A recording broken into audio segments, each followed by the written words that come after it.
Hello बच्चों, आइए प्रश्न को देखते हैं। 52 ताश के पत्तों की एक भली भांति फेंटी गई गड्डी में से 5 पत्ते उत्तरोत्तर प्रतिस्थापना सहित निकाले जाते हैं। इसकी क्या प्रायिकता है कि एक भी पत्ता हुकुम का नहीं हो।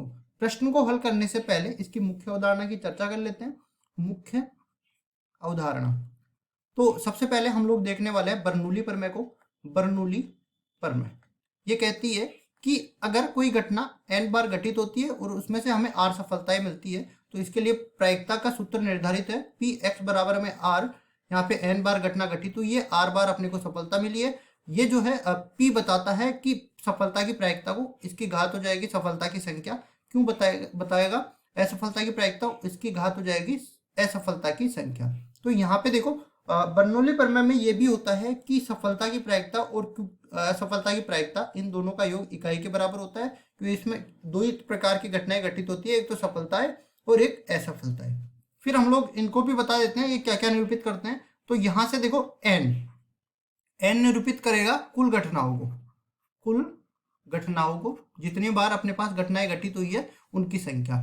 फिर अपने पास आ जाता है आर बताता है सफलता की संख्या को, सफलता की संख्या। फिर चलते हैं आगे और पी का भी बता देते हैं। पी का क्या है अपने पास, सफलता की प्रायिकता को, सफलता की प्रायिकता को क्यों क्या काम करेगा, असफलता की प्रायिकता को व्यक्त करेगा।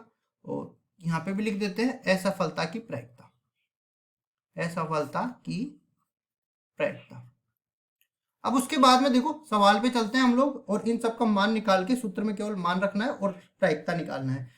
तो देखो सबसे पहले तो ताश की गड्डी में कितने पत्ते होते हैं, 52 पत्ते होते हैं। तो प्रतिदर समष्टि में अवयवों की संख्या कितनी हो जाएगी, 52। और 52 में से भी अपने पास 4 प्रकार के पत्ते होते हैं। देखो यहाँ पे बता देता हूँ, अपने पास पहले 13 जो पत्ते होते हैं वो पान के होते हैं। फिर आगे चलते हैं, 13 पत्ते अपने पास हुकुम के होते हैं, हुकुम।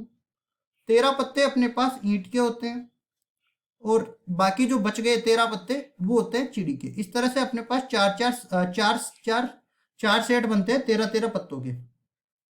हमें निकालना है हुकुम का पत्ता।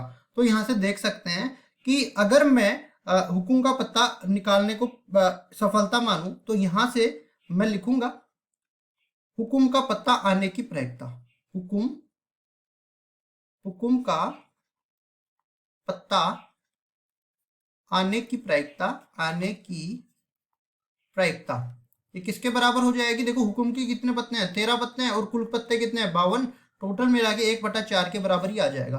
फिर मैं क्यों की बात करूं तो हुकुम का पत्ता नहीं आने की प्रायिकता को व्यक्त करेगा ये, हुकुम का पत्ता नहीं आने की प्रायिकता, नहीं आने की प्रायिकता इस तरह से आ जाएगा। तो देखो मैंने कहा था सफलता की प्रायिकता और असफलता की प्रायिकता का योग 1 के बराबर होता है। तो यहाँ से 1 में से अगर मैं 1/4 को घटा दूं तो ये बच जाएगा 3/4 के बराबर। यहाँ पे आप देख सकते हो हुकुम के अलावा कितने पत्ते बच गए, 39। और कुल पत्ते कितने, 52। 39/52 ये भी 3/4 के बराबर ही आएगा। उसके बाद देखो एन और आर का मान भी यहाँ पे निर्धारित करते हैं हम लोग। तो एन 52 पत्तों की एक गड्डी में से 5 पत्ते उत्तरोत्तर निकाल रहे हैं, मतलब घटनाएं 5 बार घटित हो रही है। तो एन का मान तो अपने पास 5 मिल जाएगा। और उसके बाद देखो सफलता कितनी चाहिए, एक भी पत्ता हुकुम का नहीं है और हमने हुकुम का पत्ता निकालने को सफलता मानी है, मतलब एक भी सफलता अपने को नहीं मिल रही है, आर बराबर में 0 है। अब सारे मान अपने पास मिल गए, सूत्र में केवल मान रखना है इसका। तो p x बराबर 0 का हमें मान निकालना है, ये बराबर हो जाएगा कुल अपने पास घटनाएं 5 बार घटित हो रही है, सफलता 0 बार मिल रही है। सफलता की प्रायिकता कितनी मिल गई, 1/4 के बराबर, इसकी घात हो जाएगी 0। असफलता की प्रायिकता 3/4 के बराबर, जिसकी घात हो जाएगी असफलताओं की संख्या 5 के बराबर। इसको हल करने के लिए एनसीआर का एक सूत्र आपको पता होना चाहिए। इसका मतलब ये होता है एन वस्तुओं में आर वस्तुओं के चयन की संख्या। तो ये बराबर हो जाता है फैक्टोरियल एन बटा में फैक्टोरियल आर गुणा में फैक्टोरियल एन माइनस में आर। अब ये जो फैक्टोरियल एन या जिसको क्रम गुणित एन भी बोल सकते हैं, ये निरूपित करता है एन और उससे छोटे सारे के सारे धनात्मक पूर्णांकों का गुणनफल। इस तरीके से 3, 2, 1 तक सारे जो पूर्णांक आएंगे ना, धनात्मक पूर्णांक, उन सबका गुणनफल आएगा। अब देखो यहां से ये सूत्र लगा के हम लोग 5 से 0 का मान निकाल सकते हैं, जो कि 1 के बराबर होता है। इसको आगे हल करते हैं तो p x बराबर में 0 ये मिल जाएगा। 5 से 0 का मान हमने कहा 1 के बराबर, और किसी भी संख्या की घात 0 हो जाए तो वो 1 के बराबर होता है। बाकी बच गया ये तो जिसको हम लोग लिख सकते हैं 3/4 इस पूरे की घात 5। इसको आगे मैं सरल भी करना चाहूँ ना, तो इनकी घातों को मैं खोल के लिख देता हूँ। 3 की घात 5 243 के बराबर होती है, और 4 की घात 5 1024 के बराबर होती है। इस तरह से भी व्यक्त कर सकता हूँ, और 3/4 की पूरे की घात 5 इस तरह से भी व्यक्त कर सकता हूँ। ये अपने पास आ गई सफलता की प्रायिकता। ठीक है, सॉरी, जब हमने 52 पत्तों की ताश की गड्डी में से एक पत्ता निकाल, सॉरी 5 पत्ते उत्तरोत्तर निकाले प्रतिस्थापना सहित, और उसमें से हुक्म के पत्ते एक बार भी नहीं आने की प्रायिकता आ गई 3/4 इस पूरे की घात 5, या 243 बटा में 1024। यही हमारा उत्तर हो जाएगा। आशा करता हूँ ये सवाल आपको समझ में आया होगा। धन्यवाद।